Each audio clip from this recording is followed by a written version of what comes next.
Operation flash out, হাসিনার নির্দেশেই crackdown.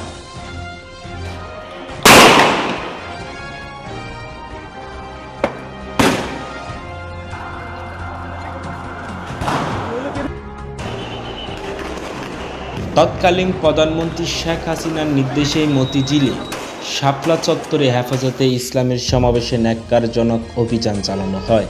Operation flash out নাম দিয়ে চালানো গভীর রাতের এই ভয়াবহ ক্র্যাকডাউনে মতিঝিল শাপলা চত্বর এলাকা বিভীষিকাময় হয়ে ওঠে।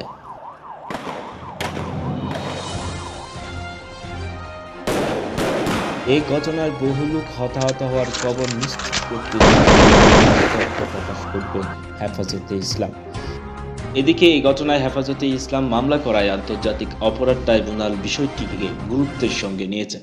১৩ বছর আগে ঘটে যাওয়া নরকীয় ঘটনার সঙ্গে আইন শৃঙ্খলা রক্ষাকারী বাহিনী কারা কিভাবে জড়িত এবং এর মাস্টার মাইন্ড কারা ছিলেন তা উদ্ঘাটন করতে পুলিশের কাছে বিস্তারিত তথ্য চাওয়া হয়েছে।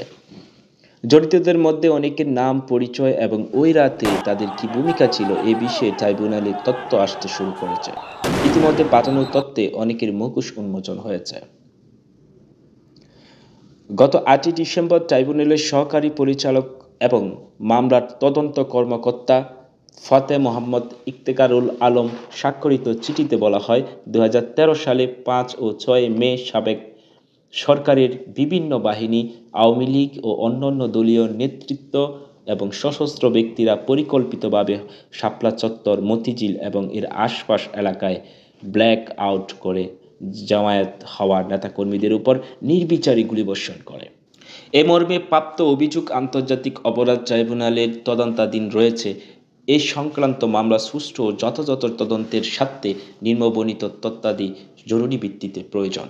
জানতে চাইলে ফাতে মোহাম্মদ ইফতেখারুল আলম বৃহস্পতিবার যুগান্তকে বলেন, যেসব তথ্য চাওয়া হয়েছে এর পুরোটা এখনও পাওয়া যায়নি। শীঘ্রই হয়তো সব তথ্য এসে পৌঁছাবে। এক পোস্টের জবাবে তিনি বলেন, ৫ আগস্ট হাসিনা সরকার পতনের পর হেফাজতে ইসলামের পক্ষ থেকে ট্রাইব্যুনালে লিখিত অভিযোগ দায়ের করা হয়। এই সংক্রান্ত অভিযোগ তদন্তের স্বার্থে ট্রাইব্যুনালের পক্ষ থেকে সংশ্লিষ্টদের বিষয়ে তথ্য চাওয়া হয়।